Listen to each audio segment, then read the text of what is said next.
हाय, मैं क्षितिज हूँ। और अगर आपको लगता है कि आज के टाइम में मेन वर्सेस वुमेन डिस्कशन सिर्फ ब्लेम और नॉइज बन चुका है, then this channel is for you. यहाँ हम आउटरीच नहीं, साइंस और फैक्ट्स पर बात करेंगे। No ideology, no propaganda, no hate, सिर्फ क्लैरिटी। आज हम एक अनकंफर्टेबल टॉपिक पर बात करेंगे। मेन और वुमेन के ब्रेन्स अलग कैसे काम करते हैं और ये डिफरेंसेस कैसे chaos क्रिएट कर देते हैं घर में, रिलेशनशिप्स में, सोसाइटी में, हर जगह जहाँ ये दोनों साथ रहते हैं। तो इम्पॉर्टेंट बात कि प्रॉब्लम जेंडर है ही नहीं, मिसअंडरस्टैंडिंग है। तो अगर आप रेडी हो मिथ्स तोड़ने के लिए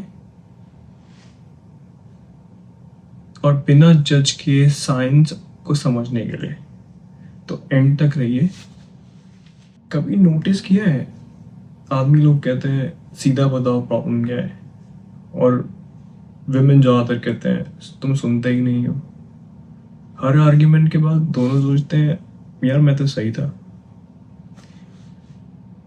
प्रॉब्लम का रूट क्या है? ये ब्लेम या सुपीरियरिटी का इशू है? नहीं, ये एक मिसकम्युनिकेशन है, बायोलॉजी और थोड़ा सा मिसअंडरस्टैंडिंग। इस वीडियो में हम सिर्फ साइंस और ट्रूथ एक्सप्लोर करेंगे, ना ब्लेम ना कंपटीशन।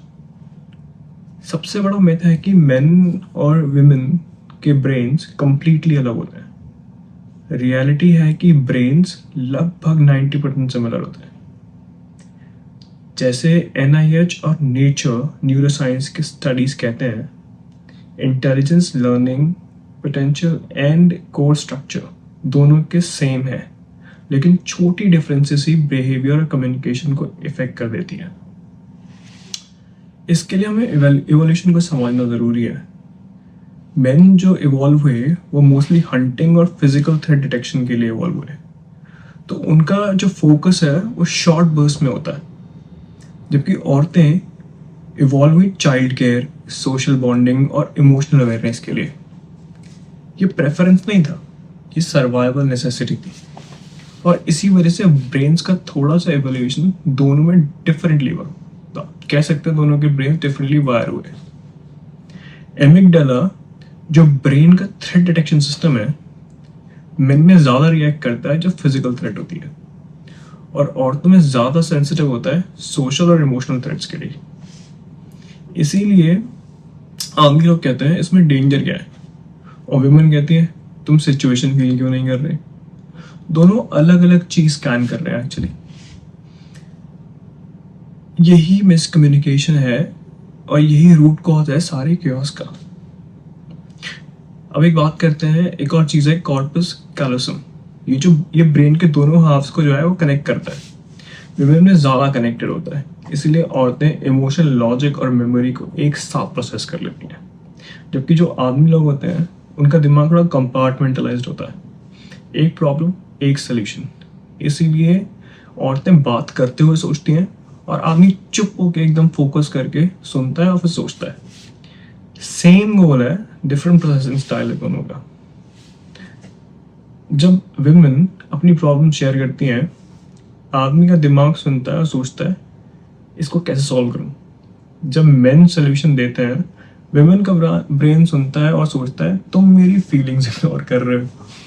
साइकोलॉजी स्टडीज कहते हैं ज़्यादा कॉन्फ्लिक्ट्स इंटेंशनल नहीं होते, बस मिसइंटरप्रिटेशन होता है।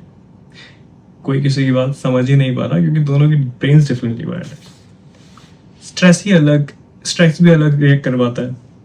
मेन में टेस्टोस्टेरोन और कॉर्टिसोल इंक्रीज होता है, जो कि विड्रॉल सिम्टम पैदा करता है, कम बोलना, प्रॉब्लम से दूर भागना। विमेन में ऑक्सीटोसिन रिलीज होता है, कनेक्ट करना, बात करना, सपोर्ट चाहिए, इसलिए स्ट्रेस में आदमियों को पुल करते हैं, और आदमी जो है वो स्ट्रेस में दूर भागता है। दोनों को लगता है सामने वाला गलत बिहेव कर रहा है। और प्रॉब्लम मॉडर्न सोसाइटी की है यार। मॉडर्न सोसाइटी की एक्सपेक्टेशंस और अनरियलिस्टिक नॉर्म ही chaos क्रिएट कर देते हैं। मैन से कहा जाता है इमोशन दिखाओ पर वीक मत लगो। विमेन से कहा जाता है स्ट्रांग बनो पर ज़्यादा इमोशनल मत हो। Result, man emotionally shut down हो जाते हैं, women emotionally overloaded. Science clarify करती है कि बायोलॉजी सुपीरियोरिटी नहीं डिक्टेट करती, मेन सुपीरियर नहीं है और वुमेन वीक नहीं है। जो आइडियोलॉजी है, साइंस का काम है, लेकिन डोमिनेशन जस्टिफाई नहीं करती साइंस। वो जो भी लोग कह रहे हैं कि साइंस जस्टिफाई करती डोमिनेशन, और प्रोपेगेंडा। मेन और वुमेन एनिमीज नहीं है, वो टीममेट्स हैं, बस अलग अलग ऑपरेटिंग सिस्टम पर काम कर रहे हैं। अगर हम डिफरेंसेस समझें, ट्रांसलेट करना सीखें और एक्सपेक्टेशन रियलिस्टिक रखें तो रिलेशनशिप, वर्क प्लेस और सोसाइटी बैलेंस कर सकती है।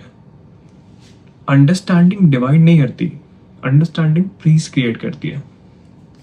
तो अगर आपको वीडियो यूजफुल लगी और आपको जो मैं समझाने की कोशिश कर रहा हूँ समझ आया, तो प्लीज़ सब्सक्राइब करें।